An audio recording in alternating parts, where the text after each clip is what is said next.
সুপ্রিয় শিক্ষার্থীরা, এখন আমরা আলোচনা করব 48 পৃষ্ঠার শেষ অঙ্কটি নিয়ে। একটি ঝুড়িতে 42টি আম ও 105টি লিচু আছে। সর্বাধিক, এর আগেও বলে দিছি আমি গত ক্লাসে, সর্বাধিক সবচেয়ে বেশি বৃহত্তম এর যদি উল্লেখ থাকলে আমরা সংখ্যার গসাগু নির্ণয় করব। সর্বাধিক কতজন শিক্ষার্থীর মধ্যে আম ও লিচু সমানভাবে ভাগ করে দেয়া যাবে। আর 2 নম্বর প্রশ্ন দিয়েছে প্রত্যেকে কয়টি করে আম ও লিচু পাবে। তাহলে এখানে যেহেতু 42টি আম 105টি লিচু দিয়েছে, কতজন শিক্ষার্থীর কথা বলছে, তাহলে আমরা এভাবে সমাধানটি করব। 1 নম্বর দেব সমাধান,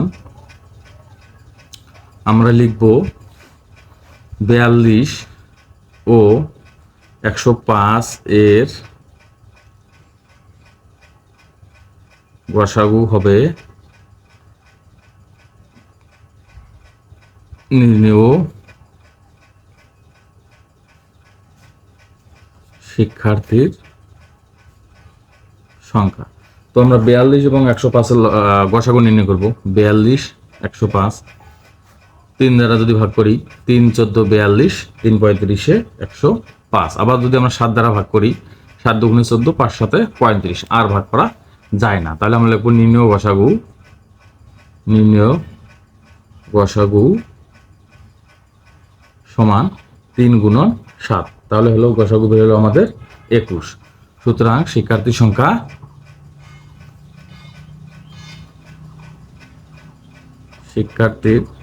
সংখ্যা 21 জন। আমরা এইভাবে সমস্যাটি সমাধান করতে পারি। আশা করি তোমরা বুঝতে পারছো। এবার আমরা 2 নং সমস্যাটি সমাধান করব। এখানে যেহেতু দেওয়া আছে 42টি আম ও 105টি লিচু, তাহলে শিক্ষার্থীর সংখ্যা আমরা 1 নং থেকে পেলাম হলো 21 জন। তাহলে আমরা লিখব সমাধান 1 নং থেকে পাই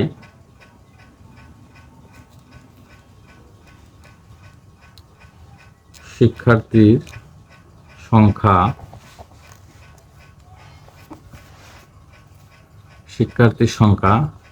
21 জন। তাহলে আমের সংখ্যা বইয়ে দেওয়া আছে 42টি। তাহলে আমরা লিখব প্রত্যেকে আম পাবে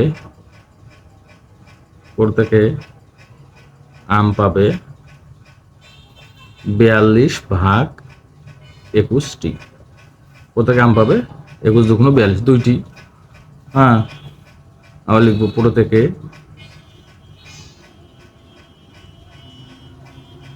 লিচু পাবে 105 ভাগ 21টি। 5 21 105, এটা আমরা জানি 5টি।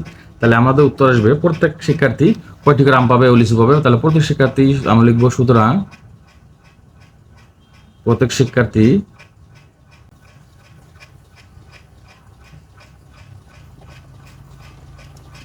দুইটি করে আম ও 5টি করে